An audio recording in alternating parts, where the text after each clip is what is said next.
I've moved on. Yep. Well, I think the whole moving on thing is very fitting for this bracket. Oh boy, this bracket done traumatized the fandom. Okay, this is something that I've been thinking about, something that I have learned about myself. I am just a living, breathing collection of quotes of people that I listen to frequently. Shout out to Maddie Rants, the Rant Pack. They do their YouTube lives about Drag Race every Sunday night, and I be tuned the fuck in. And I believe it was Blake who was on there last week talking about, everyone's like, oh, Mistress is good TV. Oh, we love the drama. Oh, we complain when I want justice for Jeremy. That part. You can't. And I was like, you can't. I had to slide out of my chair. I was just like, oh my gosh. But oh my gosh. It's true, because people were hating on Jeremy for literally playing the exact same game that Mistress is playing in All Stars. And I think the difference, if I'm being just like point blank, like this is my opinion, like don't hold me to it, Mistress is more likable. She's funny. Funny will get, like, you will get away with murder with funny. And with as Jeremy, soon as she hits that, yep, that's it. As soon as it's a devious little joke, it's like you're fully disarmed. And it also, you feel like you're in on the joke. It also gives me kind of that same sort of Candy Muse energy of knowing what the tea is finna be with production and giving them exactly what they want in certain conditions and absolutely not giving them what they want in other circumstances. Like just, yeah, being really astute when it comes to what kind of show Drag Race is and how you have to maneuver in order to get your screen time. But this is something else that I was talking to Michael that I was telling you about. I love that Michael is a generic enough name that nobody can go dox our for him. Hallelujah. But we're saying that being the villain in the Drag Race fandom, yes, because it's television, because it's reality TV, it will get you to the end of the season because plots need friction to progress. You need the texture, you need that for it to be interesting. However, as far as being a Drag Race like brand ambassador, RuPaul's brand for the last 40 plus years, literally the first thing this woman says when she gets up on somebody's stage, everybody say love. Everybody say, you can't be hateful and the brand ambassador for love. You just can't. You just can't. And so, like, yes, you will get your camera time. You will get your attention, but you will not end up winning a franchise if you can't love it. Like, love, love, love, love, love, love, love, love, love, love, love, love, love. Like, it's not going. And then, okay, and this, before I end my little tirade, because I'm just yapping at this point. The other thing is that I think people forget that we are looking for the next drag superstar. So someone who, like RuPaul, will take the platform that they've been given and use it to be a New York Times bestseller, like Bob or Trixie, or be at the Met Gala and Fashion Week, like Simone and Violet, or be headlining on Broadway, like Jinx. Mistress is a sickening drag queen, period. Roxy Andrews, a sickening drag queen, period. But it's like doing drag to be like the best drag queen you can be is different than RuPaul being a drag queen in order to get movies and TV shows and book deals and makeup sponsorship. Like, it's a different goal. And so Ru is looking for the girls who are using drag as a means to an end, as opposed to the girls who are trying to be the absolute best drag queen that they can be. It's like, you can argue, I mean, I personally love Katya. You can argue whether or not Katya is the most sickening drag queen in the world, but she has used her platform to do other things. Like she's been in television show, like, and that's the difference, which is why a Willem would have been so compelling. But what can you do? Did you see Kelly Mantle this week? Yes. Well, okay. So the interesting thing about what you just said is there's a special place because the queens who fit that and are clear about it get knocked on the show. You're not serious enough about drag. Do you really love drag? I'm thinking of Shangela. I'm thinking of Susie too. There's another like quintessential one, and I just like I'm looking at her face right now.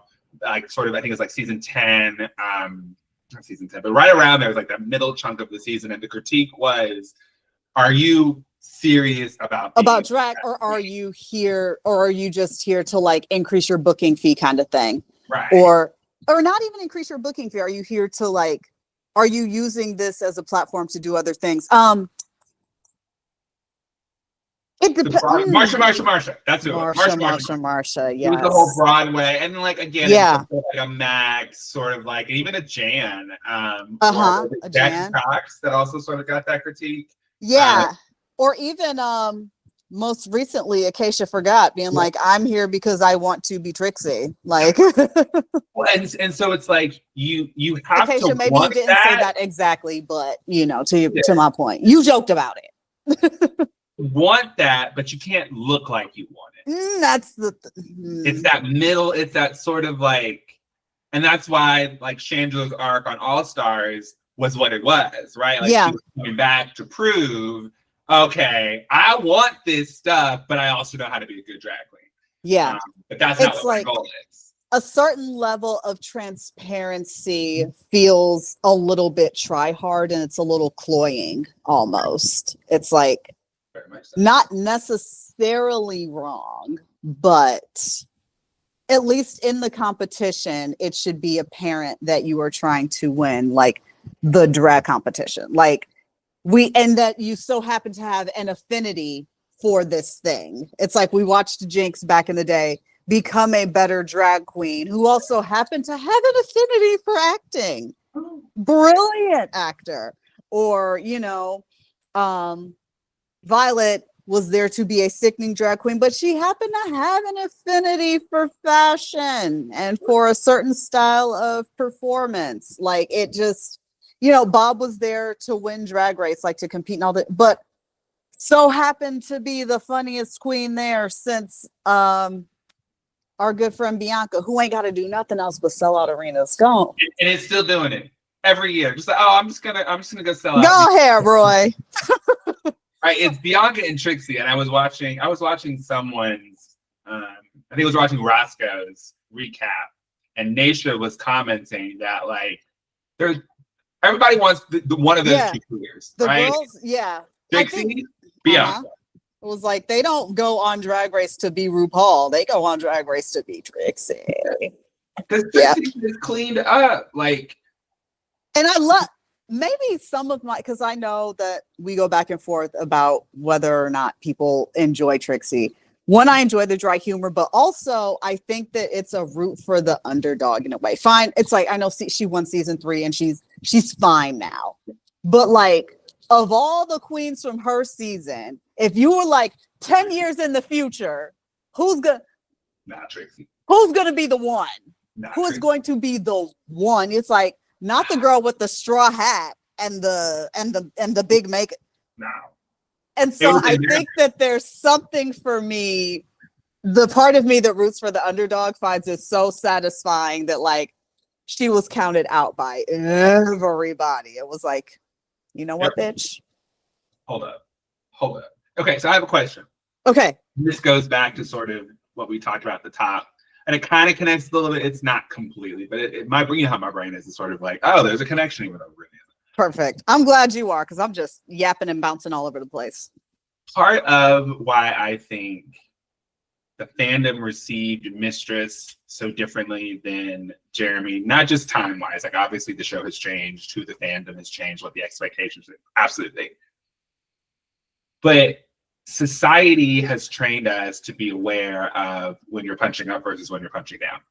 right? And Mistress said this, you know, she's a big fat bitch. She's ugly, and she can only get away with it because she's a big ugly fat bitch, right? And she embodies that, and like everyone knows, like it's harder in life when you are a big girl. People don't treat you the same way. They expect you to be humorous. They expect you to have something else to offer in order to be meaningful, which is trashy and horrible, but also how society has functioned. And they don't expect you to have the nerve to be fierce. Right. Exactly. Because how dare you? Was playing the pretty girl, popular cheerleader, has everything. So that's punching down. Like, you don't want that person to win because they already have everything. So when that person is nasty and manipulative and doing those things, it's like, you don't want to do that. Like, you want to root against the one who's been given everything. You want to see them fall. Mistress is able to sort of deftly be like, you know, I'm the big girl, so you know I'm not going to be viewed that way anyways, and she uses it to her advantage, which makes it TV. And I don't think people are aware of it, but like if Mistress were thin and pretty and like that super pageant girl and behaved this way, I don't think the fandom and I don't think people will receive it the same way. I see what you mean. But at the same time, that's what makes her so fascinating and why we're talking about her, even though she ain't been on our TV in weeks, is because she's polarizing. There are a lot of people who, perhaps because of fat phobia, because of racism, who really do not like her. Absolutely. They cannot stand her. Who have gotten her pages taken down, who have got, like, people have also treated, like the fandom has treated her horribly. And so it's one of those things where at a certain point it's almost like, well, what do I have to lose? If y'all already call me, in her words, a big fat nasty bitch, then what am I trying to please you for? No. I may as well go ball. If you already don't like me, then what's the point of me trying to make you happy? And so I love the texture that conversations about her add to the fandom, and I think that it's really rich and interesting. I mean, I'm a sensitive crybaby, so I'll be getting just as bad when I watch her. My instinct is to be just as angry and to want to be petty and to want to be like, you know, if you're really that fierce, you don't have to cheat. But I feel like that is an oversimplification as well. It's like my Tina Burner that wants everyone to be upstanding, my bracket 3 sensibilities. I was going to say kumbaya, but brief aside, the girls don't talk about what kumbaya really means. And they really don't, because they're not using it appropriately. Come on, African American history. Come on, Geechee Gullah. Come on now. Because you really cursing the white folks when you so. But okay, Campfire Girls. Maybe that's what they should do. Maybe they should start calling them the Campfire Girls, because kumbaya do not mean with the anyway. In the great tradition of Drag Race, we have taken something and taken the title and changed it to something better. And now, Miss Congeniality, you fan favorite. Your fan favorite. Kumbaya, we campfire it because you Campfire Girls. Y'all are making s'mores and calling the ancestors down on yourselves. Careful. Especially once they get Aja back in the room, y'all better chill. Well, and I know we want to talk about bracket 2, and we want to have that conversation, and I definitely do. But so much of the conversation around bracket 2, how do I put this? If they had switched the order of the brackets, and we had gotten bracket 3 as bracket 2, I think we feel very differently about the entire run, this first run of the show. Because bracket 3, you can't help. It's almost like the show wants you to be mad at Ginger. And that's because we just saw a season, or like the third of the season, that chunk, where it was competitive and it was like cutthroat. It was cutthroat. And that's making this seem less like I don't think I'm caring about it the way that I could have. It just came up as the second round. I see what you mean. I also feel like from a production standpoint, it almost feels like a breather. It's like we got a straight ahead competitive bracket with 1. We got a messy cutthroat bracket with 2. Now we're getting like this mellow in terms of the group dynamics, but really high octane in terms of the fandom. Really displacing their anger and being mad at Ginger as though she is putting herself through to this next round, which she's not. It's like RuPaul, she don't say the final decision is mine to make as much as she used to, but it's like, this is RuPaul's Drag Race. RuPaul likes butthole, so she brought butthole back. She loves George's, so we're gonna see George's feet 11 times. She loves Ginger, so she likes who she likes. She likes Alyssa Edwards, so she made her a whole arguably, allegedly, made her a whole global season so that she could give Alyssa Edwards something. And that is just like, I don't know when we started thinking of this as it's not a pageant. It's not even a competition. It is RuPaul's favorite queen. And again, privileging the queens that she knows will take the mantle and do something with it. I mean, let's go back to season 1. Chanel, like, come on. BB beating Chanel was 100% RuPaul being, I like her. You. I like you. Yeah. I like you. I like Anjana. I can only pick one. I know Anjana was gone by that point, but I'm gonna pick you. And has been that way. Like, it has never not been that way. I think fans, particularly fans who've gained their entrance to the show in later seasons, they never took the time to go back and watch season 1. Listen. And like watch or 2 1 or 2 or 3. Because and like RuPaul loved James like a child. You hear me? But I will never forget. And it's like you came out and you hopped your hands on your knee. That's that magic shit. That's that magic. Ru could not take. Saw a lot of herself. Saw so much of herself in James. Loved James so bad. Loved James so bad. And so it has always been, yeah. I keep cutting you off. You know me. I get excited when I talk to you. It is the ability to recognize what the show is and what it always has been, and an appreciation for that. Right? Like there have been several contestants who I thought should have won that didn't. Of course, right? Who were better at the competition or better at drag, but Ru is looking for something other than being good at this drag competition. Ru was like, yes. Because it's like, as a viewer, as someone who's looking for charisma, uniqueness, nerve, and talent, it's like, who is entertaining to me, whether they're good at drag or not? Who is entertaining? Like, you can get better clothes, you can get better wigs, you can get better makeup, you can get you can do. Who has it factor? Yes. Okay. Who has that raw? Who can two-step on a stage and still get people to watch?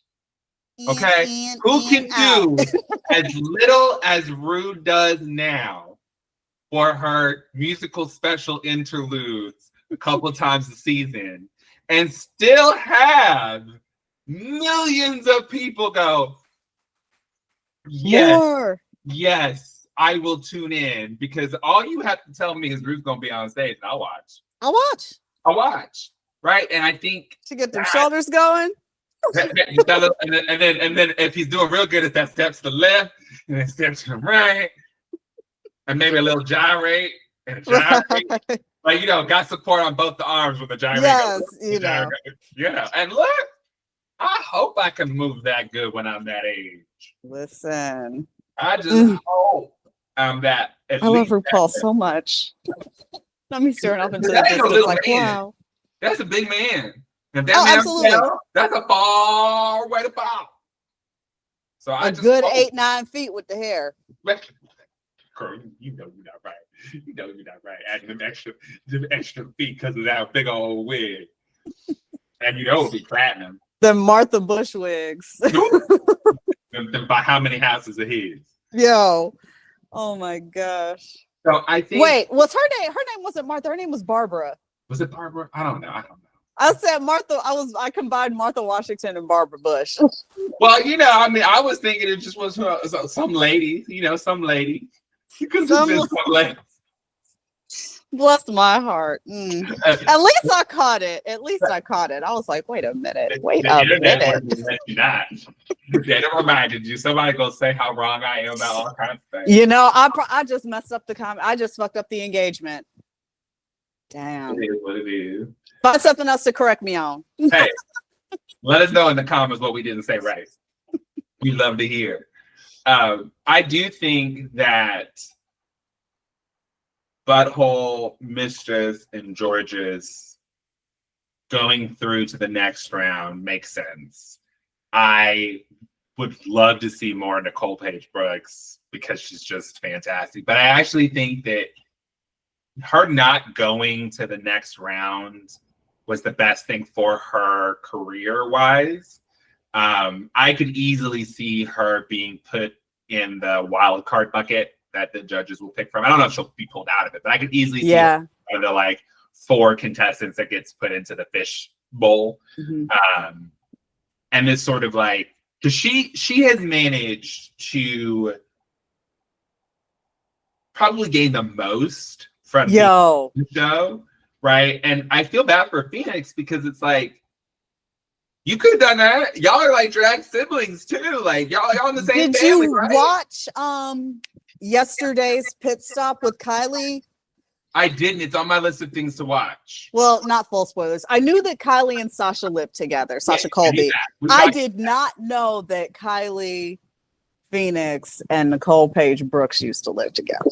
That I did not know. So she used to live with them? Like pre-Drag Race. And they like helped like really sort of put her on back in the day. And I was like, that makes sense. They were all Georgia, like, you know, Atlanta girls. Yeah. Like, they were all on Drag Race in those early seasons. I keep forgetting that the Sonique of then was that drag queen, right? Like if they were all very much that sort of ilk, that sort of like old school drag. Celebrity impersonation energy, all of that.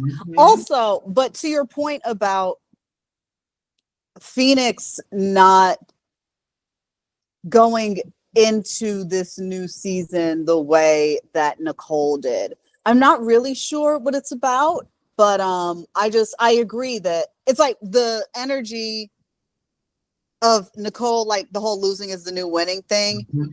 I already mentioned our favorite Russian hooker, but like it reminds me of her not winning season 2 and that kind of being, or of All Stars, and that kind of being better than had she won.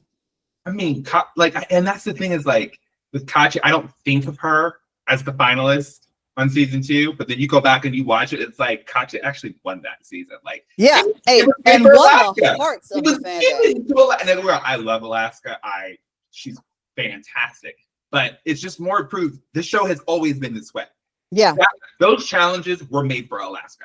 Yeah. Like, made for Alaska. That was her season to win. Just like this seems to be Ginger's season to win.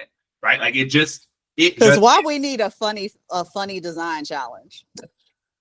Well, I was on the internet and obviously people go to Roscoe's and then it gets posted like the week later. So there were people who were just shout out to Drag Tea Serve with Matt.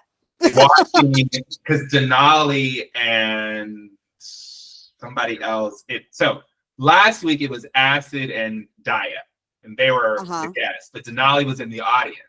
The following week, so this past week, I guess this last Saturday where they did I forget Denali's Chicago girl, ain't she? I always forget that Shay, all of them. They're all Chicago girls. Kim, technically Trixie, even though she was Wisconsin, but the big city next door.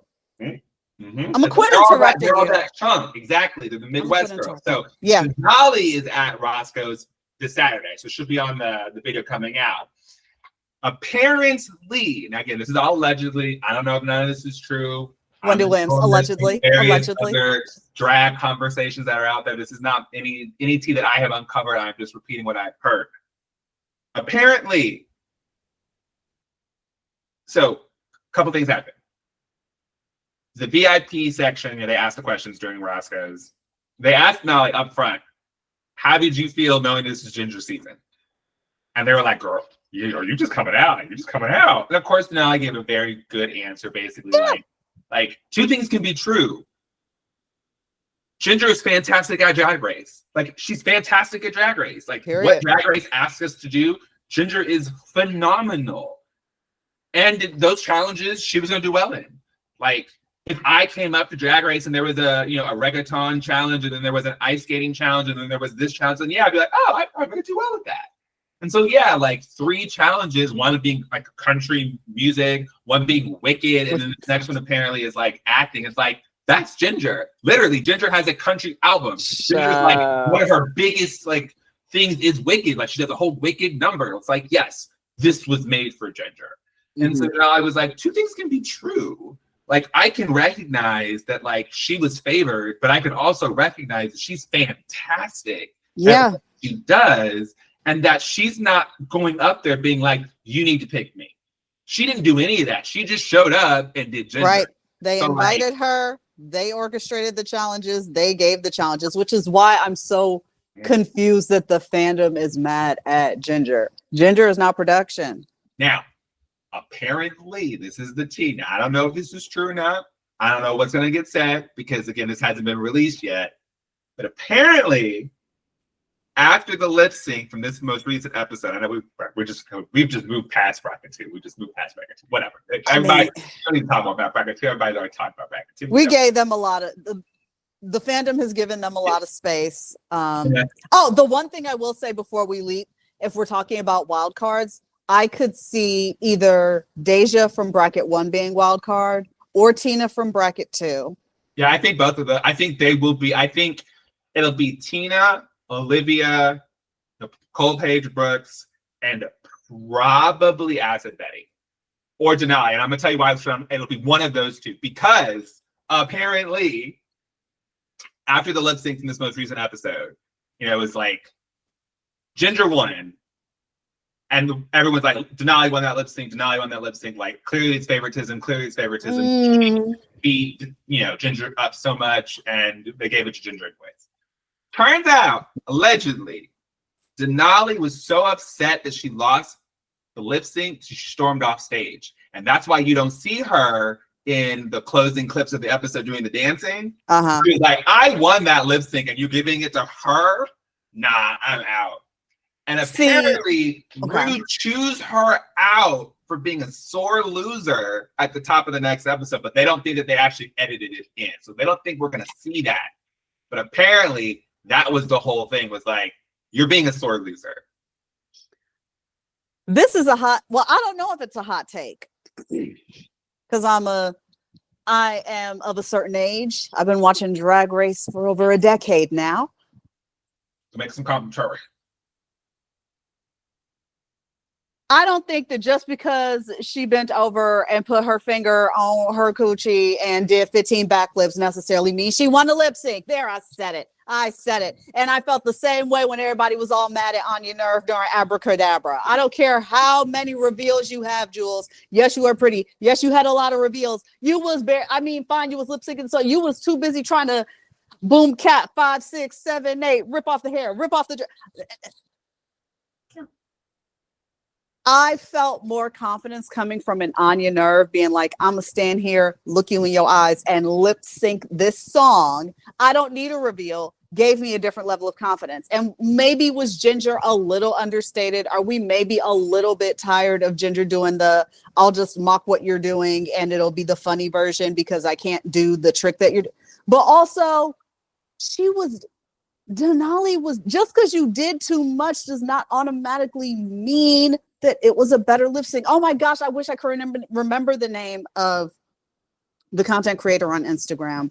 Oh, we don't have to put it in the comments, but they talk about the queens and how they don't know how to like emote during a lip sync anymore, or they have the list of all of the songs that they wish the girls would do. Like, who I'm talking about. It's about him, the rapper? Yes. Okay. Yes. Thank you. And it's very that it's like, fantastic. I don't need you to do all of these tricks. If this was maybe Bangers era, Miley, sure. But like it doesn't match. It just doesn't match the energy of the song. And I don't think that inherently makes it a better lip sync just because you got the acrobatics. Like, does it make sense? No, I don't think it was as bad as a Latrice Kenya Michaels. What's that song? The Feel Like a Woman. Natural Woman. Yeah, Natural Or Woman. hot take. Oh my God, I'm gonna get canceled. Wrecking Ball, Trixie and Kennedy. Okay, so what was the song between Hanaconda and Maria Summers? Because everyone thought Maria was gonna win that and she didn't. Yeah. I don't remember what song it was, but I remember the lip sync and I remember that one. I remember being gagged. I remember being gagged during that one. I was like, oh. I was gagged. But I also didn't expect what I got from Hanaconda. I didn't expect that. Like she did give me more than she did better. And we know that Rue loves it. In many ways prefers us almost, and this we can argue whether it's right or wrong in judging, but almost prefers to be pleasant. She's more excited by being pleasantly surprised than she is by someone who's consistently excellent. Every time. No, I wouldn't even say that is arguable.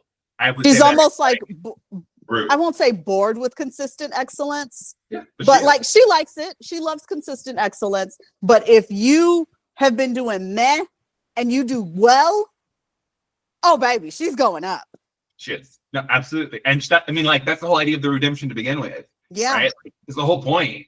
And I think what the queens need to remember is that like Rue is a little bit of a narcissist. Like Rue wants Rue, but the next version of Rue. So that's why Rue doesn't, something you said earlier. If I can buy it, or I can have it made for me, or I can have it brought to me, I don't need it. I don't need to have that. Mm-hmm. And I'm not looking for that. What I'm looking for is the thing you can't buy. Period. Right? And that may be in different stages of development. Right? But I want to be a part of that for you. Yeah. Which is why at Denali doing all the flips and tricks and splits, which were fantastic. I can't do excellent. That. Absolutely. Rue can't do that. But that is something we know Denali can do. That isn't something that is a stretch for Denali. That isn't something that's like special. It's Denali, right? It's and not, so there's no surprise there. In a certain sense, Ginger's understatedness to keep it from being boring is actually harder. Mm-hmm. And so, and also like emulate the music and make a connection and then make you laugh. That's always more interesting than someone else's acrobatics, because I can only participate so much in your excellence. But if you make me laugh, I'm right there with you.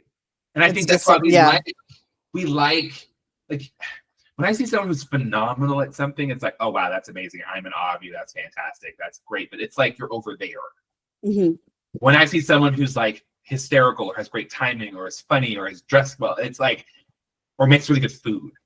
It's like I could do that if I worked hard enough, but you've done it in this really cool way, and there's a connection that I can make that's just different. And I think it's almost like why everybody doesn't like the smart kid, or the person who always has the right answers, or even the person who's like the super pretty person or like super muscular person, like those sort of exceptional people. Like people want to be them, but they don't always want to be their friend. Yeah, it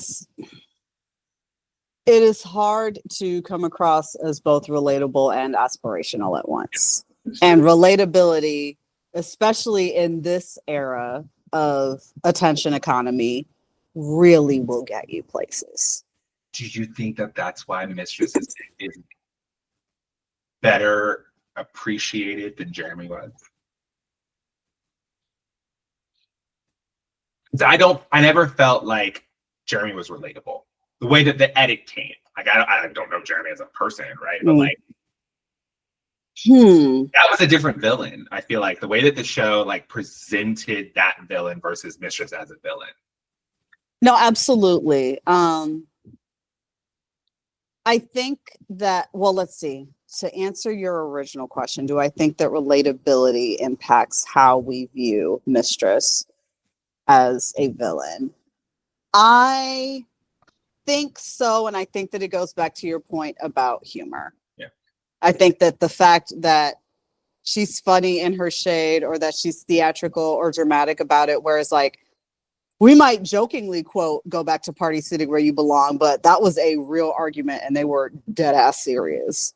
Nothing really felt like dead ass serious until we saw Carrie in that final confessional at the very end, like with her actual feelings seeming to be pretty hurt. But even then, and this is the other thing too that circles back around with Mistress though, because Mistress knows how effective she is at creating tension in television.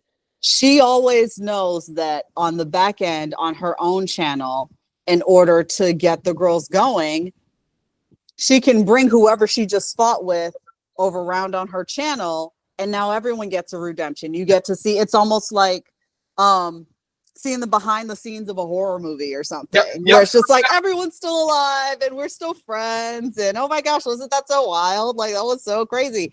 And they end up being like, oh, the fact that I was the person who was in the drama with Mistress was actually good. And so it ends up being a boon for everyone, even if at the time it seems kind of underhanded. It's like, yeah.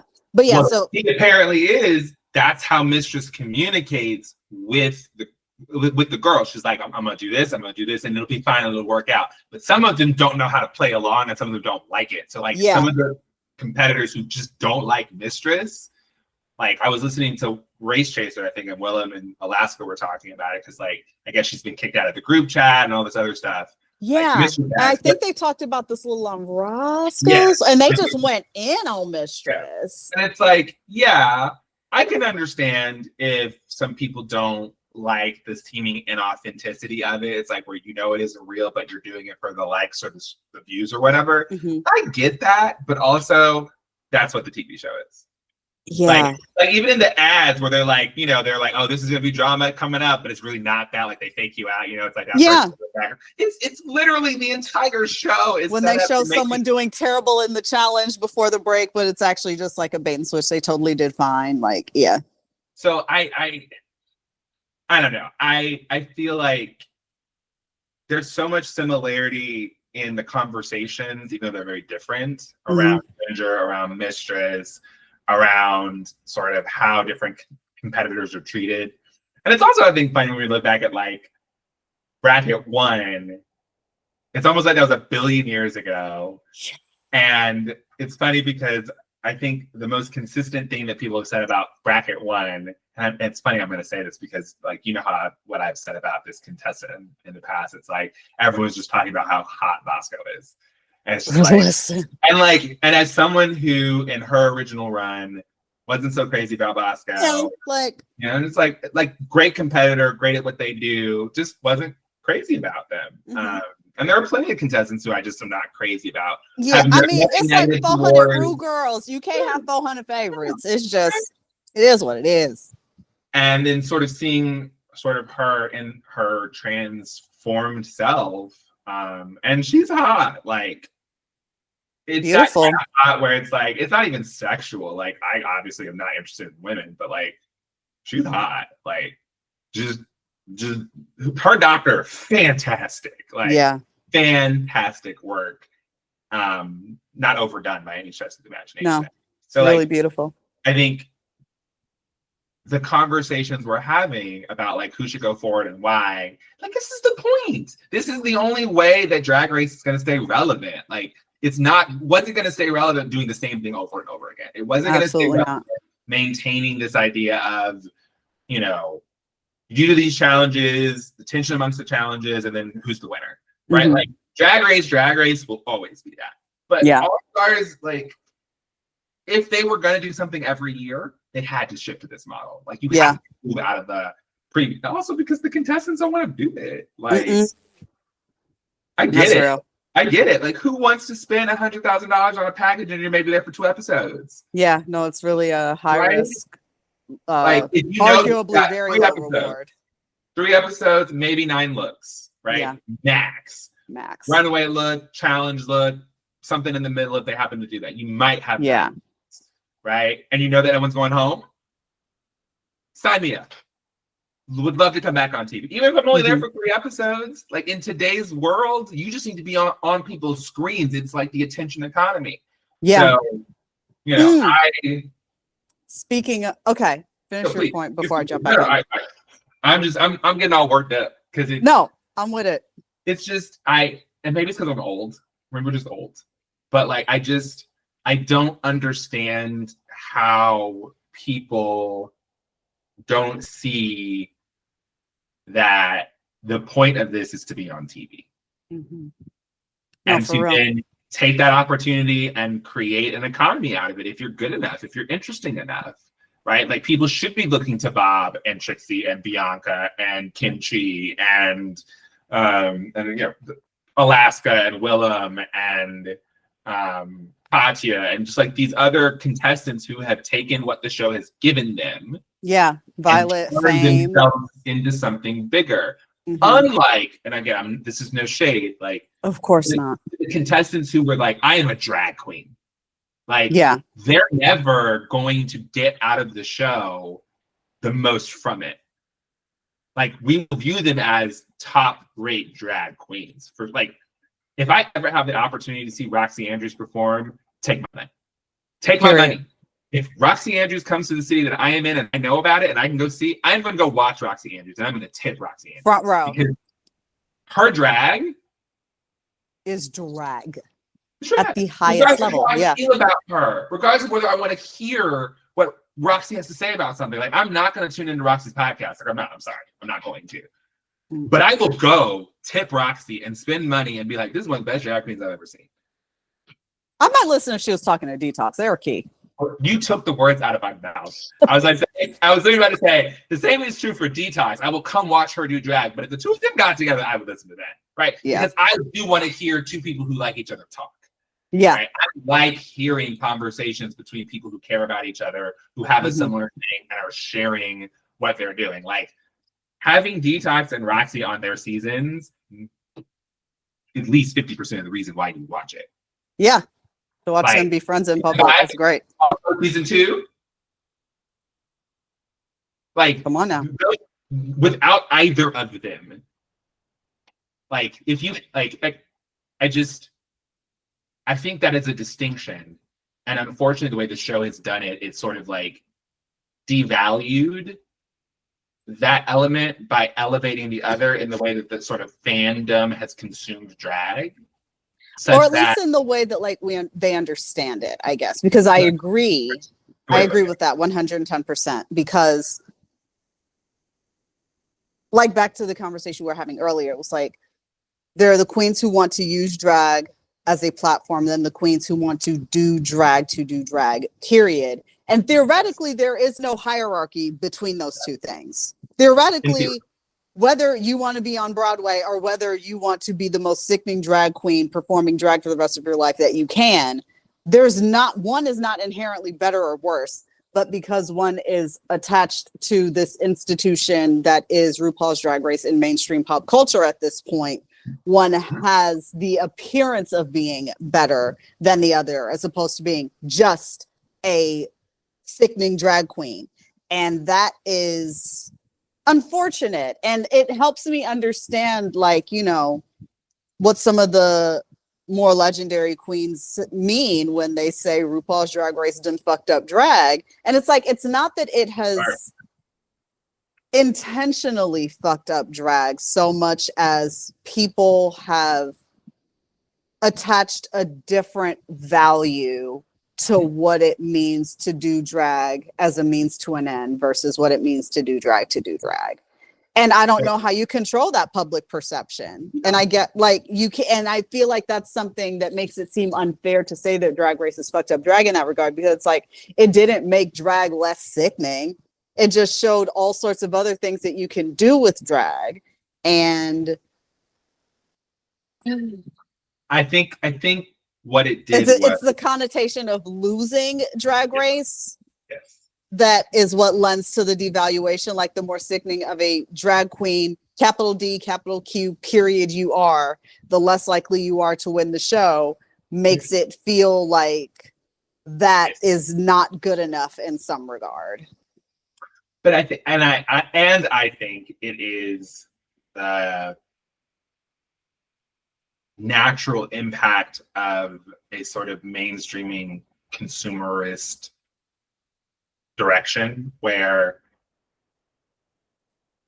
people's introduction to drag is this. Ooh, that is okay. Rather That's than a major factor. Like rather than us in undergrad in drag. Right, like, exactly. Like in public. My introduction to drag was punk. It was revolutionary.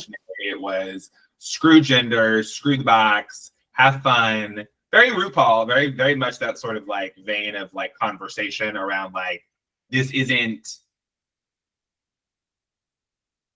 the entry point is not the mainstream. Like, yes, once you enter, there's a whole world of drag. There's pageants and competitions and different types of drag queens, and it's like a real thing, and it's very important, and everyone understands it. That once you're in it, right? But Drag Race, but the entry point, Drag Race was never in the world of drag, right? Yeah. Drag Race was drawn from it, and it was a way to it. But like most lenses, it obscures the actual experience. And so you have a lot of young people who now think drag is Drag Race, when in reality, drag is what you see when you go to P-Town. Drag is what you see when you go to these bars. Drag is what you see here. Drag is what you see down the corner. Drag is so many other things. Yeah. And if your entrance into it is Drag Race, it's the equivalent of like frozen yogurt, where it's like not that great. It's sort of like, okay, it's kind of the thing, but like we just put a bunch of toppings on it. It's defanged for sure. Oh, very defanged, right? And again, it's not bad. I'm not saying that's bad. Not inherently bad, but it's not the standard. It shouldn't be the standard by which all other forms of drag are measured, right? Yeah. And I think that's part of also what we're seeing in the brackets, right? Like bracket 2 had really good drag. Like bracket 2 had phenomenal drag. Great like drag. The drag in bracket 2 at a level. Like that drag was so. I'm still thinking about like Tina's drag. You took it out of my baby. Listen, those pants, baby, those pants. Hand him here. And she made the cigarette. I mean, that's drag, right? Like that's drag. The something from nothing energy. Right. And I mean, that's why we love Sharon Needles. Like, I know we're not supposed to talk about Sharon, but like that's why Sharon won. We used to go up for her back in the day. Oof. Yeah. Like, so for me, that bracket 2, I wish we could have talked more like collectively as like a community about how good the drag was. Rather than it being about Mistress's antics to get points, which don't wrong. Of course. We made it all the way to the semifinals because of it, like absolutely. But like they brought fantastic drag. Yeah. I'm glad that you reminded me of this because it makes me want to get back to your point about the bracket order and how that has impacted the viewing experience. I think that as we talk about the necessity for a certain level of tension, like, yes, we know watching Drag Race at this point, this many seasons in, that the drag is likely going to be show-stopping. The looks, the makeup, like it is going to be at a different level. And so without the mess, it gets, as we are seeing in people's complaints about bracket 3, it gets a little dry. But also that means you have to space that mess out. And I feel like had it either gone bracket 3, bracket 1, bracket 2, and the drama escalated, people wouldn't have stuck around it. So I feel like it had to be the mess right in the middle and then a breather from it to watch the people just be focused on the competition so far, maybe a little bit of strategizing at the final hour in the last episode that we're going to see this week. And then once everyone comes together, getting that mess back is what will keep people invested through the end of the season. Oh, that's a good point. I like that. And then, but I still would have switched 3 and 1. I would have finished with 1 then. Because I think I would have handled the sort of feeling of heavy production to start with, moving into mess, and then finishing with sort of like, oh, okay, this might actually be a competition. I don't know, that's sort of a hot take right now, but I also, if everyone's saying that this is quote unquote the boring bracket, had this gone first, would you even have wanted to continue? yeah, it's because I knew who was still coming. Okay. Like okay. I was gonna watch bracket but 2. That's the thing with us, though. We're gonna watch anyway. It doesn't matter. So for us, it's like it could have been one episode from each bracket every week rotating, and I still would have watched. Like for me, it wouldn't have mattered because I stan Drag Race, and so it's almost for me a moot point about what order the brackets were in, because like it wouldn't have mattered. I would have watched it. I've watched seasons that I didn't even enjoy just because I love Drag Race, and so it's like even if I'm bored, I still can't turn it off. It's a part of my personality now. But your point is correct, because there are definitely seasons I'm like, and I still watch them watch it over and over again, and to the point where like those seasons when they aired, I was like, and now they're like, ooh, I love like season 7. Season. It's like when it was aired, I was like, everyone was like, boo to me. Everyone thought that was the Kumbaya season. Everyone thought it was so boring. And now look how many stars have come out of that season. One of the top seasons of Drag Race, especially when it comes to like contestant impact. Contestant impact, listen. The most impactful season. When you think about contestants, you've got Kennedy, you've got Jasmine, you've got Violet, you have Fame, Katya, you have Trixie. That cast right there is all doing something. Ginger. What are we talking about? Ginger, of course, Ginger. Like, honestly, the one that kind of fell off was Pearl, and Pearl's still doing some great stuff. Pearl is like, still right. Pearl's still working hard. Pearl is still very visible. Like, they really. Jaden is absolutely beloved. I saw Jaden, like footage of Jaden doing a drag brunch recently. It just made me so happy. Like, I would love to see her on All Stars later on. Like, I think she should come back a little bit later as like a more older queen, sort of. I think that would be good for her. She's sweet, and like I think people just need to see her again.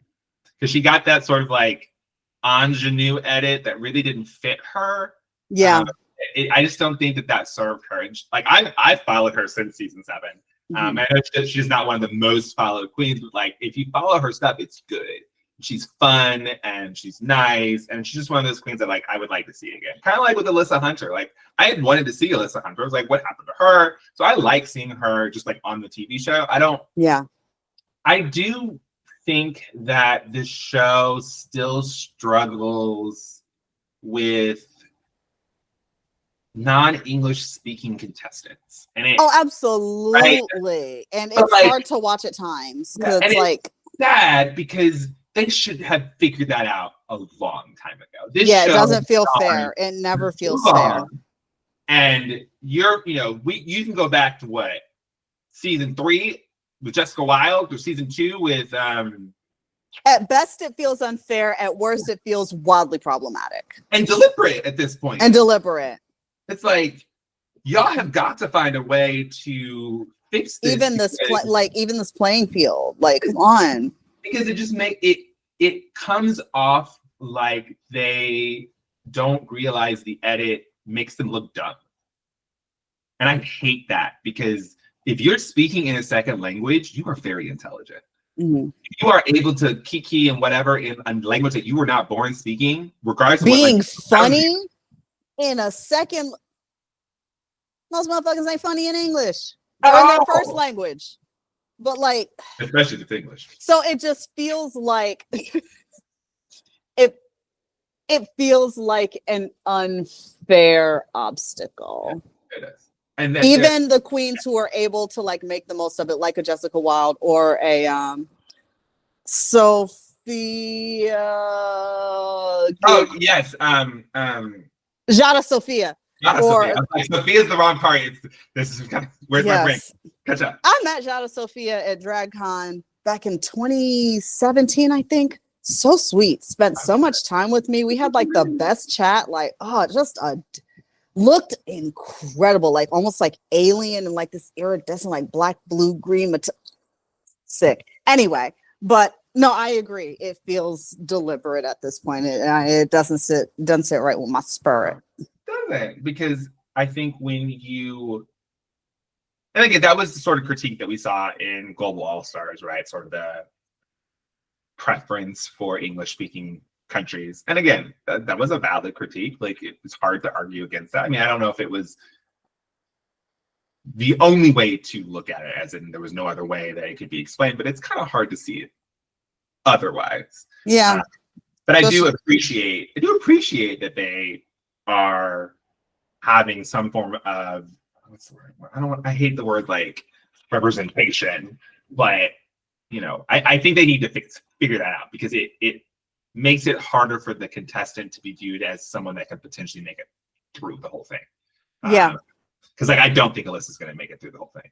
Because I agree. I shouldn't feel that way. I shouldn't feel that way because of her language. And I feel like I don't know what part is her talent, what part isn't her talent. It impacts perception. Right? It really impacts perception. Like, I know there's more to her. Like, and we know that like they're giving us what, 10% of what is recorded, right? Like they have an idea that they're doing for the TV show. They take what they've got and they make a story out of it. And I'm not knocking it, that's TV. Like, again, I don't think this is real life. I never know that. It's a TV show. Just like I'm watching a scripted TV show. It is what it is. There's a story producer for a reason. Yes. I just feel a little like, y'all gotta figure this out. Like, y'all gotta to not have it be a cheap laugh. Yeah. And I get it. Rue loves a cheap laugh and Drag Race loves a cheap laugh. Like, I get it. But there's still a matter of doing things in poor taste. It's just a little at this point. Yeah. I agree with you. Before I saw the tea about what potentially allegedly Denali's reaction, I would have had the three queens coming out of this bracket: Ginger, Denali, and Daya. But now I'm thinking it might be Ginger, Daya, and Acid. I think Acid might either winning this last episode or production works it out so Acid gets the points, sort of how like production worked it out. So Mistress was the last one to give away her point. Right? Like, that was TV. That was great TV. It's fantastic TV. I mean, they included it in the edit, so hopefully that means it's that will get some sort of payoff. But also, selfishly, as a fan, as a viewer, I want to see Irene, Mistress, Aja, and Daya. Not Daya. Well, kind of Daya, because Daya don't play games either. And Acid. Yes, I want that on my TV. I want because this is the thing too, whether it's a Tina Burner or a Lucy LaDuca, for the most part, Mistress keeps ending up in these groups with these girls who will let them steamroll her. And that's what was blowing Bob this whole viewing experience. Was like, why are they just letting her do this?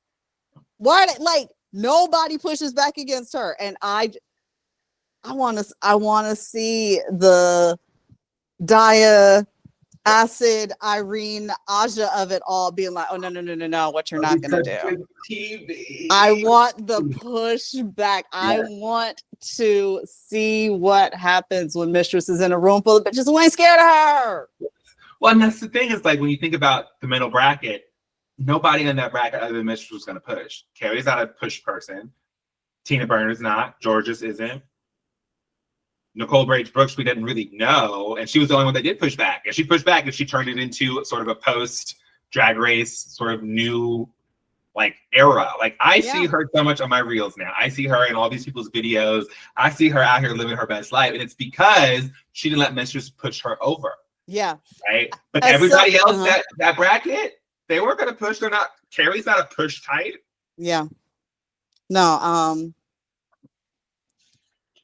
Do we get into the Rushmore component of this? We've talked so much about mistresses antics and how we are not judging people's actual character. We do not know these people. Exactly. But in the context of this show, their media reputation, the drama they have created. If we had to think of the 4 villains of the franchise. Oh, I got my 4. Oh, I know who I would put on my Rushmore. Throw down then. Throw down. Well, obviously, Mistress is on the list. We've been talking about the episode. Like, her capacity to hold your attention while being the villain, it's fantastic TV. And I would argue that there are very few competitors who have been able to do it the way that she has. Yes, and she has a finesse with it. She has a real finesse with it. Right? She gets it in a way that some of my other like choices have. And then I think that's really what separates her from the honorable mentions that I've got. But Mistress, Candy Muse. Oh yeah. One, because she has owned that. But when I think about iconic fights, iconic whatever, Candy bubbles up to my mind. Now, I know your other 2 now. I will say there's some a little like recency bias to that, you know, as opposed to some of the earlier seasons. But you know, that's sort of like where I am in that sort of like notion of impact and villain and sort of like how those things play out. The boom boom gun. It's a curveball, and I've thought about it a lot, and I completely understand that people will heavily disagree with me, but I believe this person's antics on their season allowed for our understanding of villains moving forward. And that's Miss Rebecca Glasscock. Because the way that she engaged in her season and how she had everybody hating her. And she was like, no, I'm going to be me. What are you talking about? What are you talking about? That sort of like, that whole, I'm not paying attention, but I'm very much paying attention. Archetype for so many villains that come after. And so without that sort of tension, without that sort of like the TV show turning her into like, you shouldn't have won. Why are you here? Like that to me created so many options for villains moving forward that without that experience, you don't get the villains. And again, I know that people, I have thought about it, and that is how I feel about it, because when I go back and I watch season 1, and I think about how much Jade got on her, I think about how much Chanel bothered her, I just think about how much people didn't like her. And she was just, what? Huh? She knew what she was doing. She knew she was driving them crazy. She knew she was playing that game the way that she was playing it. And that's why I view her as a villain. See, for me, I feel like the villainy has like a more overt ownership, which is why I posited the boom boom gun, which is why I posited like I'm walking in here to bolt, like to stand in the energy of like I said like, and so I guess for me the only place where it's like I can see what you mean with Rebecca, but insofar as it's not like and it doesn't feel like it's like I guess maybe a passive villainy as opposed to, and I'm thinking like active villainy. Like I'm gonna get in your face in the makeup mirror and be like, let's fuck you up right before the challenge. Like, I don't know. I just sort of view, and when you see my next one, you'll see sort of I'm looking at different archetypes of villainy. Okay. As opposed to like one way of villainy. And then my next one is Naomi Smalls. Her sending home Manila completely changed the way that All Stars was viewed and completely opened up how people viewed the competition. Because she didn't have to do it, and Manila's been nice to her. Like that, I still think about that elimination. Now, granted, Monet would have sent her home too. And if Monet had been the one to send her home, she would be on the Rushmore as far as I'm concerned. So, but like fan reception and stuff, though, like Naomi made a cutthroat decision in the competition but I don't think that the fandom perceives her as a villain. I don't think that she understands herself to be a villain. Like She, in her confession, she said, "Am I the villain?" I still don't think that but even that was like cheeky. Sure. I don't think that she Like is villain considered different categories of villain. Different categories of villain. And like, my honorable mentions, obviously Gia, obviously playing Jane. They most certainly played their roles very well, and I would never take that away from them. Like, they were very good at what they did, but I don't view them as archetypal. I don't view them as sort of the first to do those things. I think that they built it off of villains that came before them.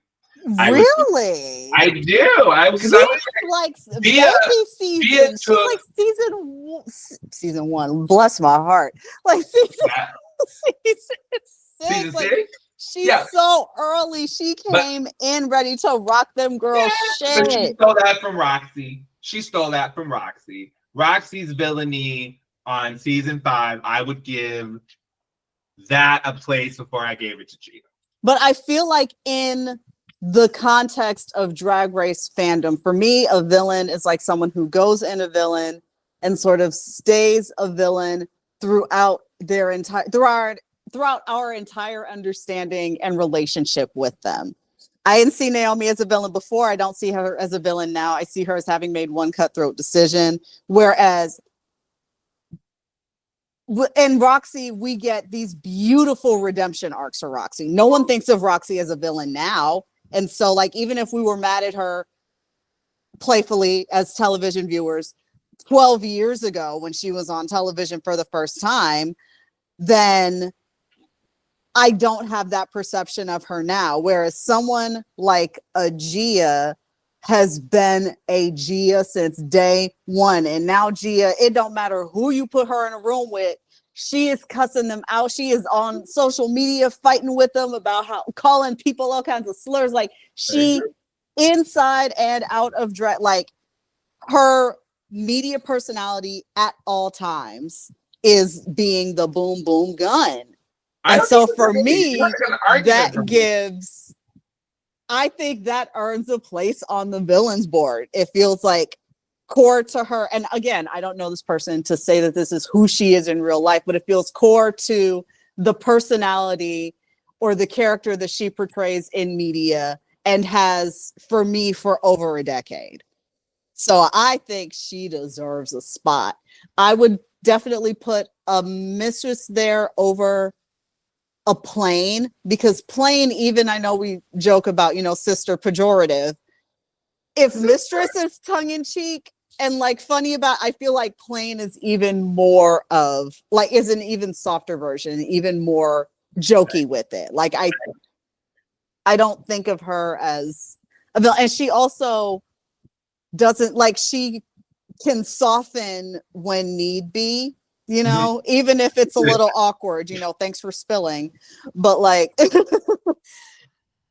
she still knows when to sort of navigate that. Mistress is, again, like playing that role all the time. Very true. And so I would do those two for sure. So we agree on mistress.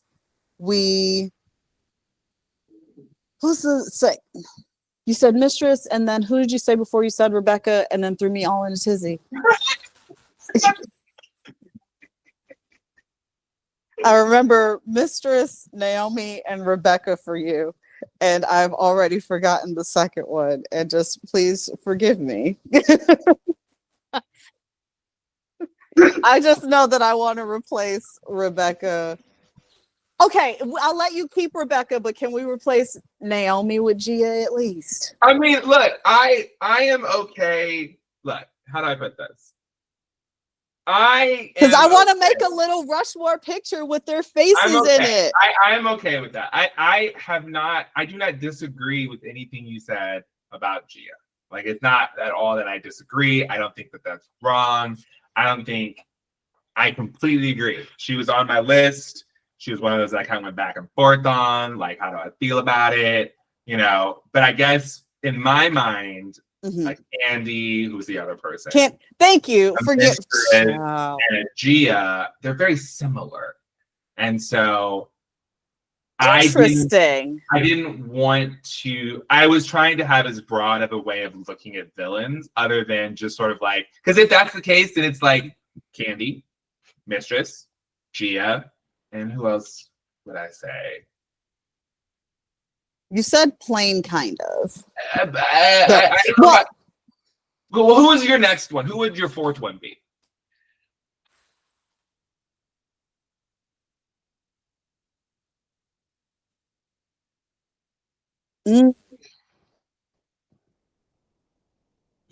This is hard.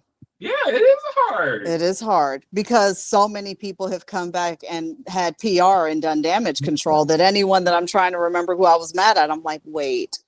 And that's why I'm trying not to like look at it that way, as in like how do we view them, and like it's more just like their season and their actions and behaviors in their season. If that's the case, or heroic relative to a TV show. If that's the case, then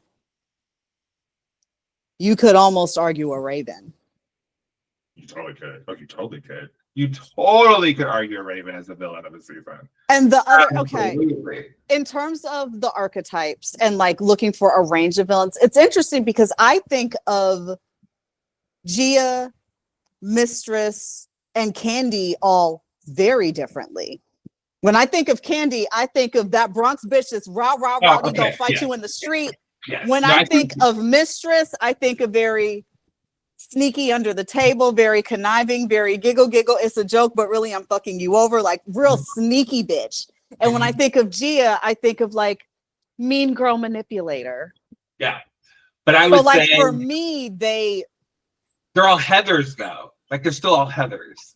And that's like where I saw them as similar as opposed to like interesting, because I feel like all mean girls, like they're still mean girls, like yeah, but like when I think of, at least according to like the Drag Race definition of Heathers, like the season 3 definition, like, you know, the popular girls, if we're talking about, and maybe I don't even have a place to say this as an ally / accomplished, but like when I think about motifs of like no fats, no femmes, no Asians, it's like these are 3 like underdog villains.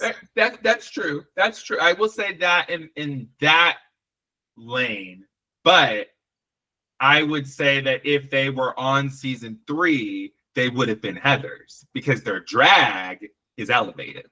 The boogers were the ones whose drag was perceived as being less than or lower, right? And it's that attitude, it's that sense of like, you can't sit with us.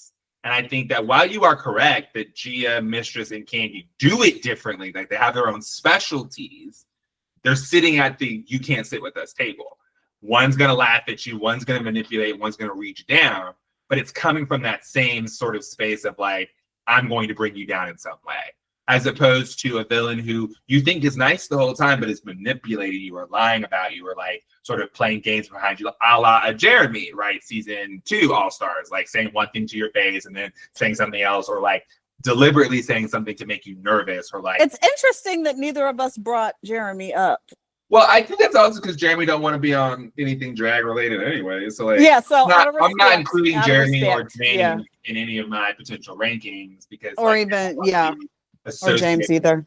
Oh yeah, they don't want to be associated with drag, and that's fine. Like I respect that. Like I don't, yeah, to the best of my knowledge, right? Like if someone has made some statement that they don't want to be associated more, and I don't know that, well, I'm obviously not going to know that. But right, like I just didn't include Jeremy for that reason. But like if we had, but I guess I didn't either. Now that you mention it, but I think it's because we both know that as a person, Jeremy's like not interested in being associated with Drag Race anymore. That, and also and for me, I think that we also have seen over the decade plus, like the fallout of the way that this person has been treated behind a TV show. And so I think that, so it's, we've, especially this sort of modern version of Drag Race, like the post-global All-Stars and sort of like the way. And for me, I think that's why fandom perception is a factor That's when fair. we consider That's fair. who is understood to be a villain in the franchise. Okay, so if we want to use that as a standard, then I think we're in agreement that Candy Muse and Mistress are there. Yeah. I think we both agree to that, and I think the fandom would agree with that. I think the way that the show has engaged with them, you know, they both been invited to All Stars. They both have sort of done well on their seasons. Like, obviously, Candy is beloved by Rue. Obviously, Mistress is beloved by Rue, and Clearly, space to be the villains, right? Yeah. So if that is the bar that we want to use, if that's sort of the metric, then yes, Gia Gunn, absolutely, because that was why she was brought on the show both times, like to be the villain, like hands down, no question about it. I have no problem with agreeing to putting her up there by virtue of that standard, and I think it's a very fair standard. I just think that then the fourth one is hard. The fourth one is hard because the other contestants that would fall into that have either had a redemption or are not viewed as a villain in the eyes of the fandom anymore. Or they don't participate in drag anymore. Trying to think who could you put in that category? Who could we put in that category? No, you're really. And again, we're sticking to US Drag Race because that's where we both are well versed in equivalently.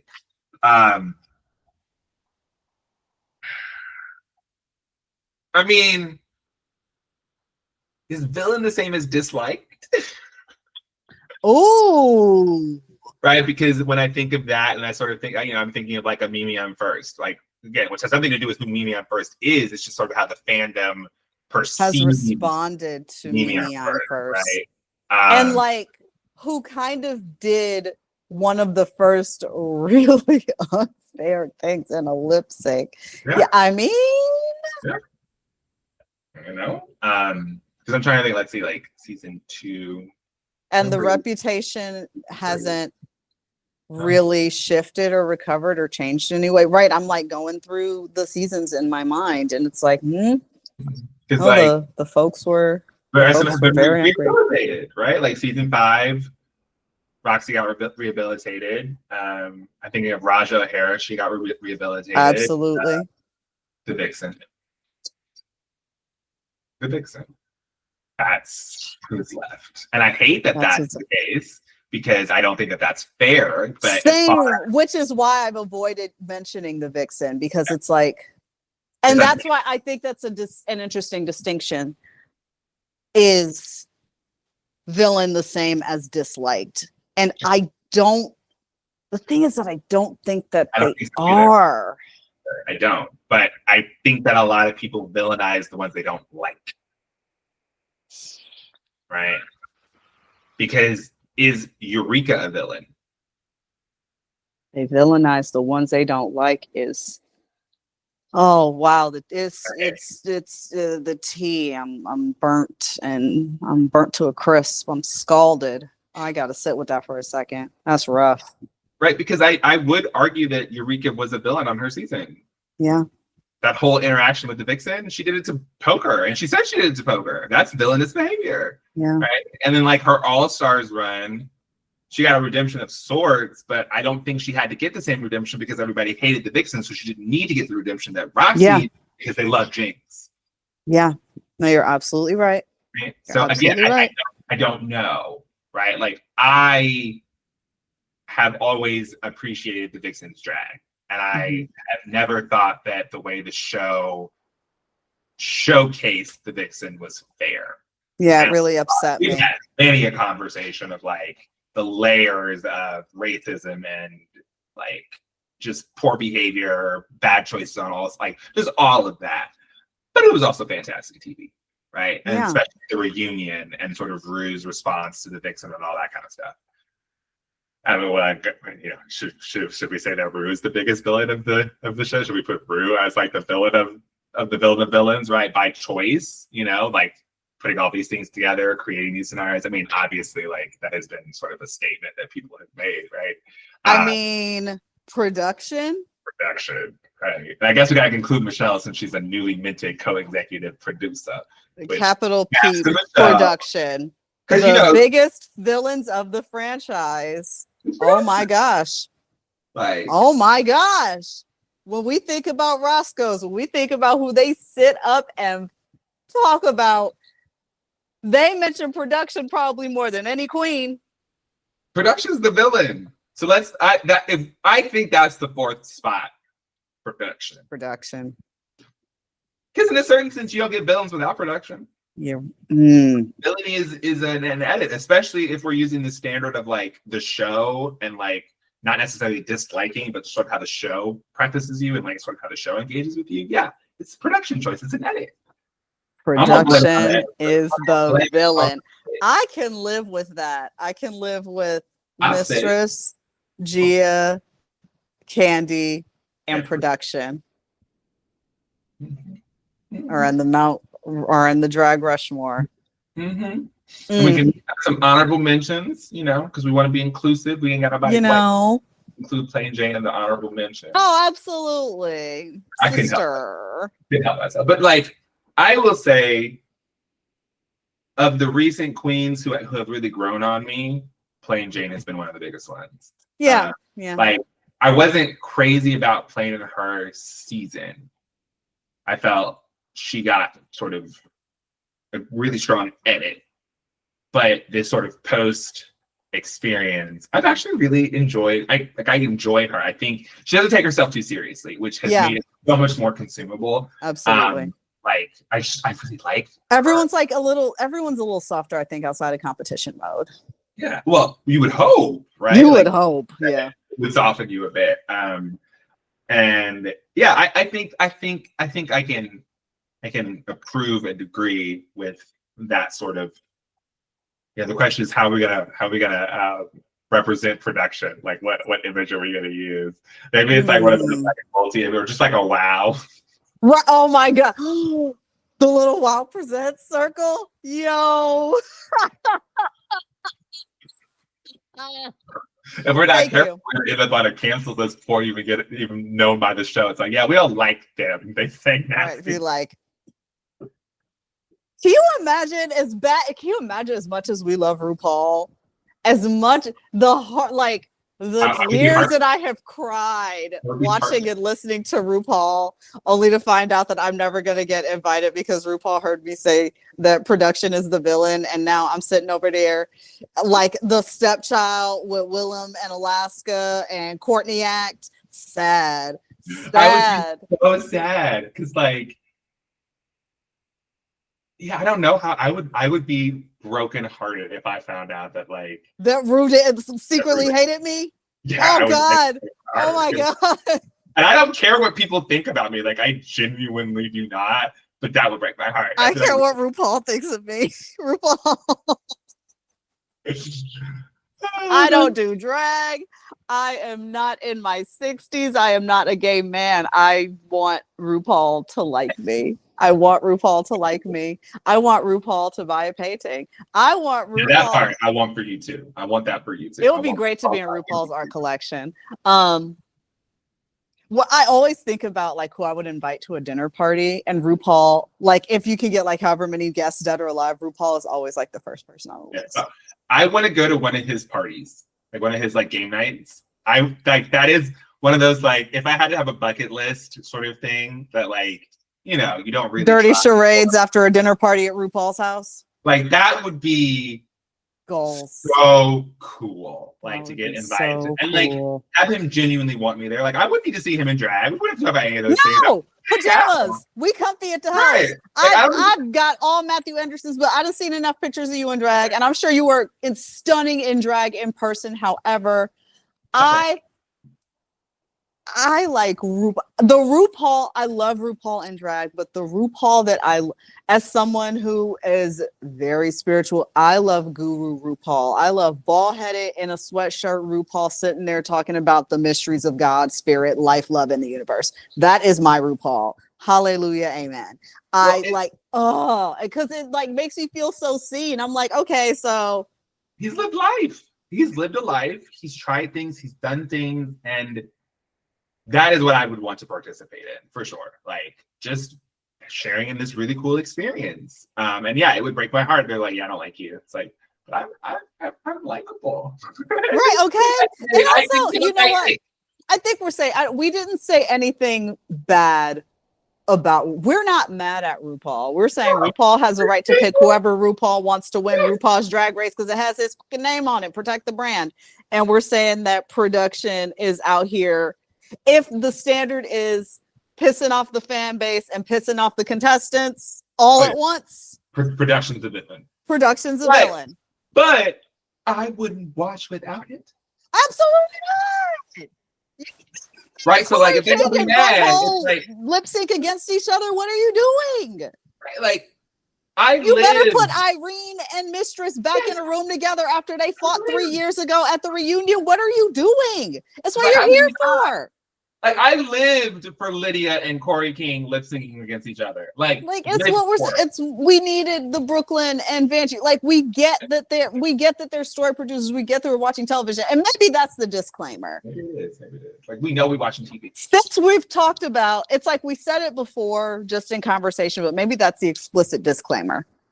Villain is not the same, at least around these parts between our grown asses at our big ages.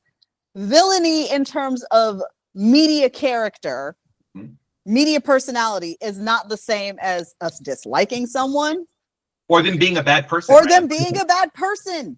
Yeah, agreed. You creating texture, drama, chaos, and confusion on television and arguably being cutthroat or throwing other people on the under the bus in front of cameras in the context of a television show is not the same as me thinking that you are a bad person in real life.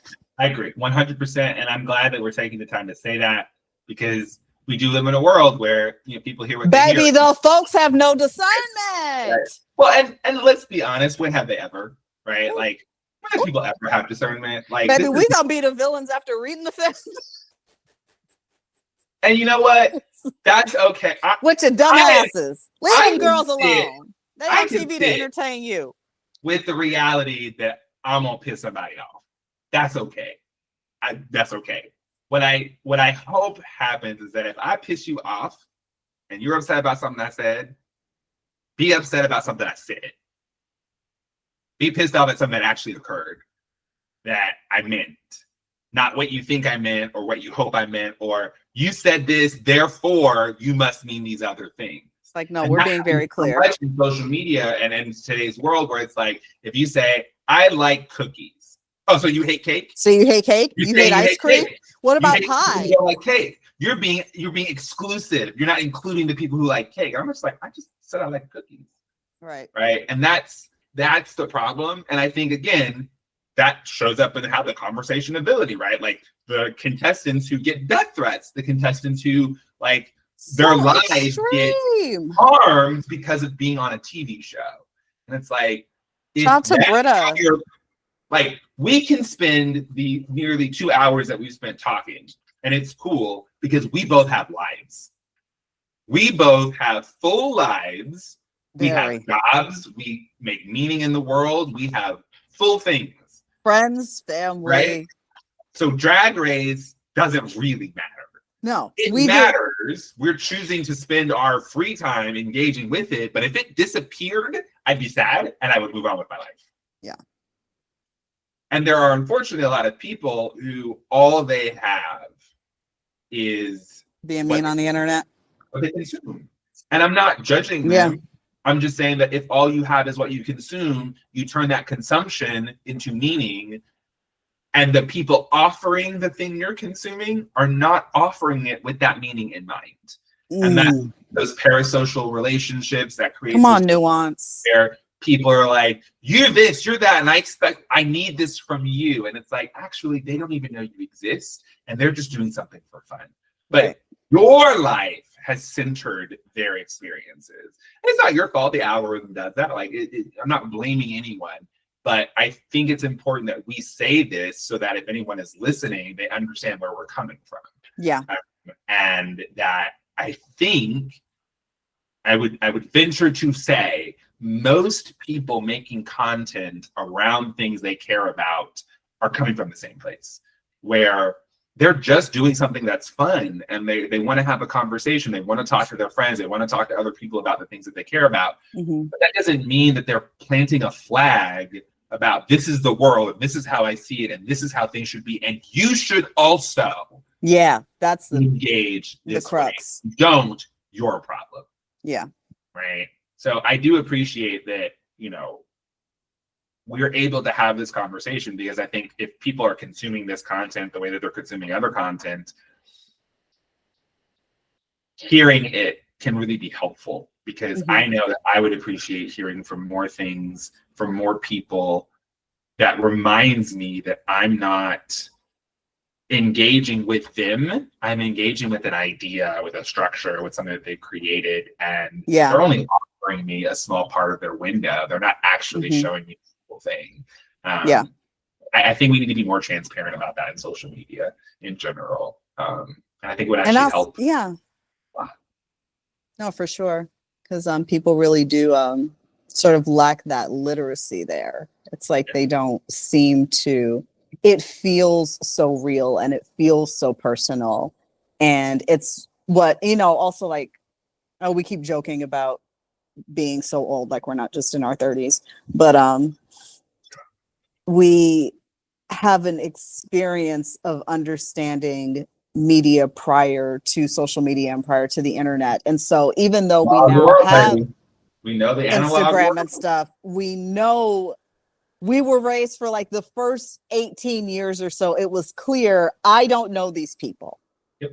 And so that programming has carried on. Even if I can go on, well, you used to be able to go on your Instagram live and listen to you talk about, you know, whatever, or see you post what you had for lunch, or see you go back and forth with someone in real time on social media.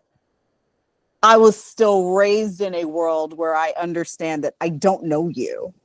I don't know you. Whereas if you have only been raised in a world where these people feel so accessible, where they reply to you in the comments, you feel like too long didn't read, baby. You don't know them. You don't know them until you physically see them and they invite you into their actual world. Because even if you go to a meet and greet, you don't know them. No, you don't know them, and they don't know you. Like, they're at work. They're at work. It's like, not to reduce what they do at all, but it's like when you go to Disneyland or something and you see Mickey or Minnie, and there is a person in an elaborate costume who is grateful that you care enough to see them and who is excited to entertain you, but that is what they are there for, to entertain you. They don't owe you anything beyond sharing their gift that they have decided to make public. It's just, and they don't even owe you that. They decided to share it. Take it or leave it.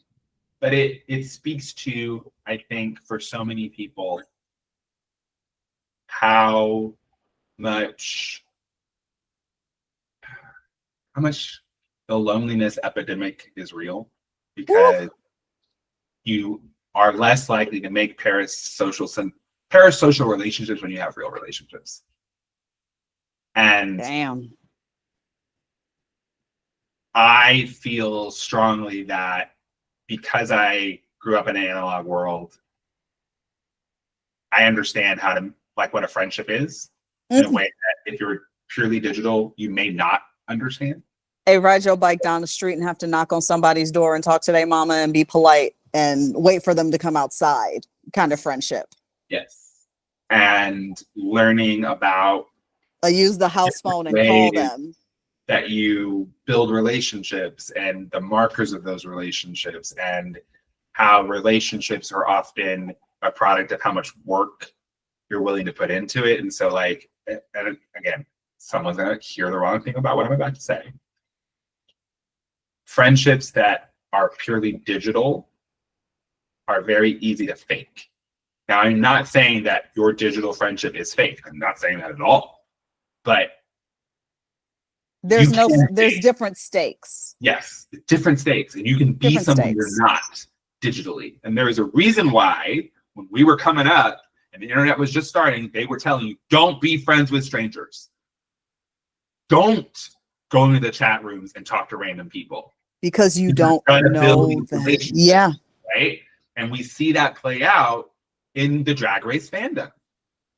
How these people watching the TV, and I would have said young people, but now it's really people of all ages, whose lives get caught up in Drag Race because their actual life sucks. And I'm not blaming them. Life is hard, especially in today's world where companies have just cut everybody. And it's like, well, you can have a digital version of yourself, right? So like, yeah, I get it.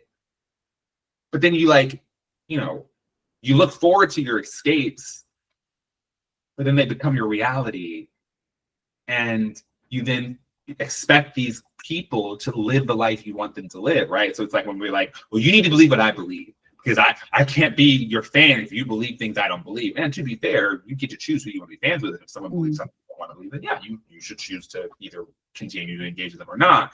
But it's a sense of like they're hurt, right? Where like I need the people that I follow to believe what I believe. Yeah, that's self-centeredness. No, Which is often a result of a lack of, like you said, other people in the circle. It's like you don't have to in real time consider other perspectives. And so when you only have the vacuum of your own perspective and anything falls outside of that, hashtag panic mode. And the fact that there's no accountability, you know, let's see, who's someone who's been treated really terribly. But the vixen is in Chicago somewhere, or I don't know if she still lives there. But and you're in Wisconsin, and you're in, you know, Ohio at the other end of a keyboard. Like, it doesn't matter what you say. You can be as vitriolic, as nasty, as hateful, because there is no consequence, no real in-person consequence. There's no come outside. Come outside. I just want to talk to you. None of that. So it's, you know, I think while it is sort of sad in some ways that we felt the need to take this time to like preface everything, I do think that it's the reality we live in, and it's like let the folks know where we at. Yeah. Well, I do think that in today's like world of content creation, so much of it is heavily produced and heavily edited, like a TV show, like a short form TV show. Yeah. That you don't do that because then it breaks the sort of the third wall or the fourth wall, whatever wall, fifth wall, however you want to talk about it. Right. And it takes you out of the experience. But I also think people need to understand that like this isn't just a production, right? Like life isn't a production, and all relationships shouldn't be a production, and all content shouldn't be a production, because then you start to think that that's what life is. And life isn't that. Life is what you choose to make it. That your life be completely different than someone else's, and then that's fine. That's completely fine. So I'm glad that we took the time to sort of have a more deep sort of conversation around like what we intend when we talk about a villain, or we talk about one of the other sort of parts of the Rushmore categories that we'll get into over our time talking together. Yeah. And I'm glad that this can be memorialized as a part of our reality, because I don't want to have to like keep going into it, you know. No. Like this is like something that you pin. Yes, this will be it, right? Because it is just our opinions, right? And just like, you know, we had a conversation. I was like, well, I think it should be Rebecca Glasscock. You're like, no. Like that, we should be able as people to have those kinds of conversations. Hear one another out. Very much so. But in the interest of our audience, you know, being able to consume this in a reasonable amount of energy, I do think that we're just helping them with their attention spans. I think that we are excited about the final episode for this first chunk of All Stars. Very looking forward to seeing how the third episode plays out. I mean, at this point, Ginger's making it through. Absolutely, she hit the threshold. Was it 6 points? I think it's like, I think so. And wins, she's you make it across, right? Yeah. Because Irene, like I said, if you won all 3 lip syncs, it's 9 points. So 6 points, you're one of the 3 going across. And there's no way that anybody else, like you're not going to get 18 points across the board, because the most number of points offered total is what? 5, 10, 15 for the challenges, and then 4, 8, 12, so 27 points total, right? Divided by 3, that's 9 points. In theory, it'd be 9 per, with everyone getting 0. So once you get 6, mathematically, That's 2/3. Yeah. Yeah. There's no way that you're not going to make it through, right? Mm-hmm. Because if someone else had 6 points, that's 12. And then you're now assuming that no one else has any other points, which we already know isn't the case. So everybody else has 1 point. So mathematically, Ginger's making it through. Then the question becomes, looks like it'll be Daya and Denali because they both have won a challenge, right? But they're tied and everybody else has 1 point. So in theory, let's say Acid doesn't win. Let's say it's Ginger and Daya that win this next. Or let's say it's Cuckoo and Alyssa. They win this next challenge. It's an acting challenge, right? Let's just say it's them for argument's sake. Ginger's at 6 points. Cuckoo, let's say Cuckoo wins the lip sync. Then Cuckoo's at 4 points. Mm-hmm. Alyssa Hunter's at 3 points. Then you've got the remaining ones who have to give up their points. I could easily see the remaining ones being like, let's give our points to Acid Betty, or let's give our points to Daya Betty, so that they go. Because Cuckoo and Alyssa both can't go through. Yeah. Right? They don't have enough points. So the only one who's going through is like basically who the rest of the team coalesces around. Yeah, whoever they decide to. Otherwise, it's going to be Ginger, Denali, Daya Betty.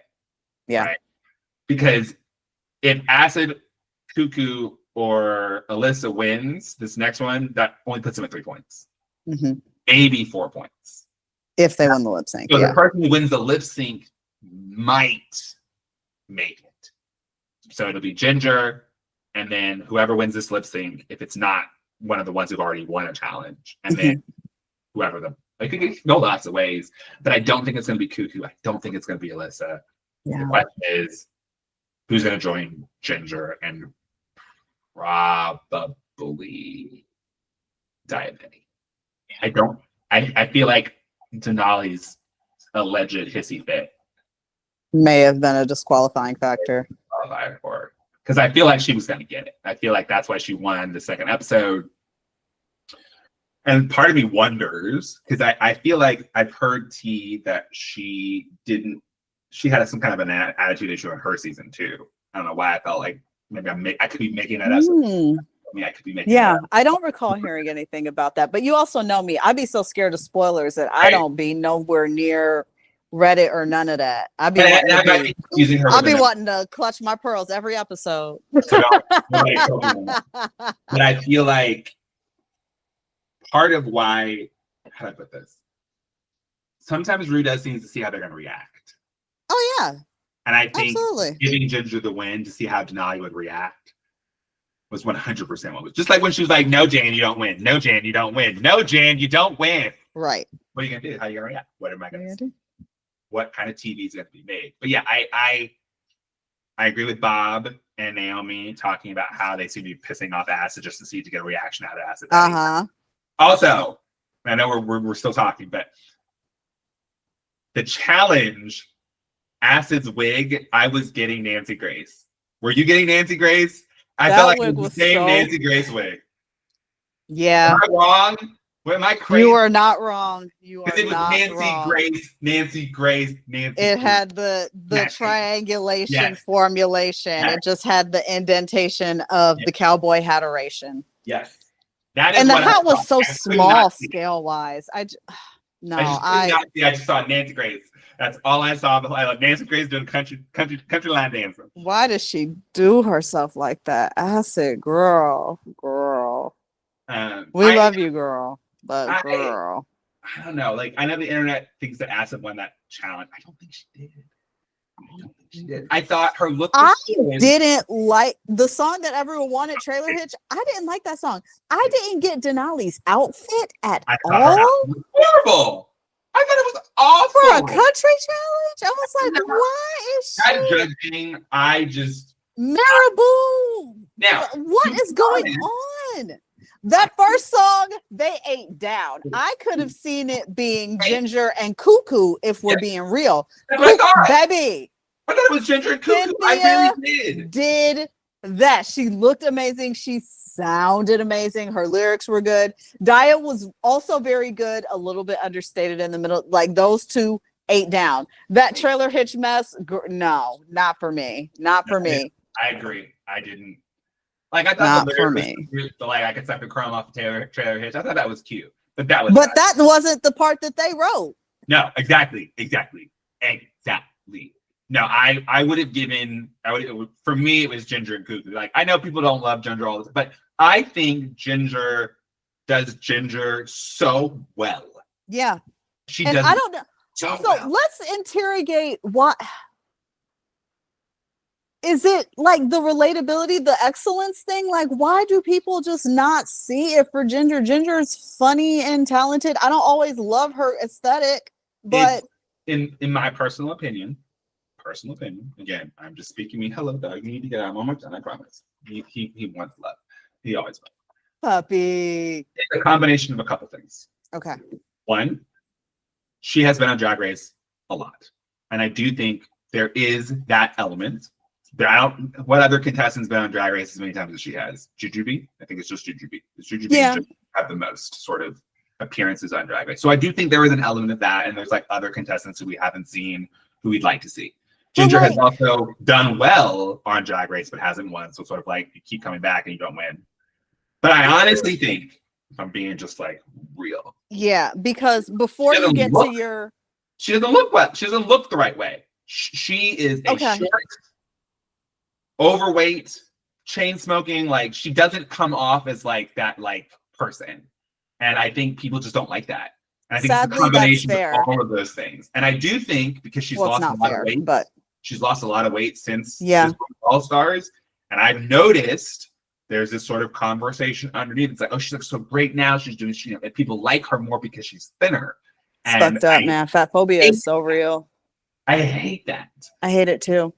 And it's interesting because the things that you mentioned are things like, I also think about, you know, Roxy has also had 3 runs and almost won every time.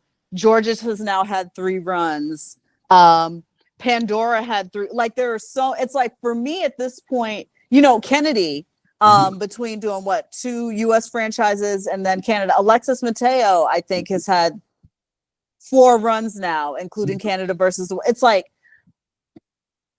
that's why I'm glad that you made the final point about how it really is just like fat phobia and certain biases that we have towards certain kinds of people, because statistically, for me, at a certain point, being on Drag Race, Georges was on 2 All-Stars 2 years in a row, girl. Like, for me, the difference between being on 3 years or 4 years or 3 different times or 4 different times, like, at that point, it's just like, okay. And the fact that I just listed more than 5, 6, 7 girls who have all been there at least 3 times. It's like, so if that's y'all's barometer for why y'all gonna be mad at Ginger, like, don't fake the funk. Like, that's to honor. That's not the word I want to use. To be clear. Is that this is her 3rd U.S. All Stars, and no one has had 3 U.S. All Stars. She's the first queen to be invited back for 3 times for U.S. All Stars. Right? All Stars 2, All Stars 6, and All Stars 10. Okay. Okay. To be invited back for 3 U.S. All Stars and not have 1. But I also think, and I want to say this, bias and phobia is not something we are aware of. Fair. If you have a fat phobia, you aren't sitting around thinking you have one. You have all these other reasons in your head that justify it. It's often projection too. It's like however it is you feel about yourself. Oh, my light done decided that it's tired. I thought you were plugged in, girl. Oh, maybe you just haven't. Stand by. Because why are you tired? It's pretty well, just so you know. You're still visible. Well, okay. Better with, though. It was so much better with. And it's still plugged in, so I don't know why it did me like that. How embarrassing. Maybe a little overheated. But no, I just want to be clear because people are like, well, I'm not fat phobic, I'm not transphobic, I'm not homophobic. It's like, bias is usually unconscious. It's not something you're aware of. It's not something you're going around being like, well, I don't like this person for this, but I'm going to give another reason. That's not phobia. That's just hatred. Yeah. Like, when you know you don't like someone because of those things, that's just hatred. Phobia and bias, you're not aware of. You genuinely think there are these other reasons why, but then once you start to investigate and dig a little bit, then that's when it becomes real like, oh, well, I don't like her because she's been on Drag Race too many times. It's like, well, all these other contestants have been on Drag Race a bunch of times, so you're fine with them. Oh, well, then it's that. right? It's that sort of, I don't like this person, but I don't really have a reason why. And the reasons I come up with are easily sort of argued. Yeah. That's a sign that maybe you have a bias and you need to dig into it and you need to investigate. Because no, it doesn't hit you in the face and say you have a bias. Baby, introspection. So like, yes, you are going to think. We're really asking a lot of people. Discernment, introspection, community building in real time. Like it's. You know, we asking a lot. But Welcome to Drag Rushmore. It's about a mountain. It's a whole lot. Gotta build a little bit every day. But we thank you all for spending some of your time listening to us chat. We enjoy talking to one another, and we are glad that you have taken some time to listen to us, even if it was a little chunk here, a little chunk there. Started something on the beginning of the day, finished on the end of another day. We know. I mean, how do y'all talk to y'all friends? Do y'all be having perfectly linear, compact conversations, or do you get to yakking? Yeah. You know, it's them folks with ducks in a row, and I ain't even got ducks over here. I got something else. I don't know what, but it ain't ducks. So we appreciate y'all's time and energy. We want to say thank you. We will be back next time. We will have a different Rushmore that we will be debating. Most likely episode of Drag Race we'll be talking about, but we ain't trying to make none of that. So we'll see y'all when we see y'all. We see y'all. This ain't one of them things. Y'all busy. Y'all got things to do. We busy. We got things to do. But when we sit and talk, we'll talk. Sit and talk. All right.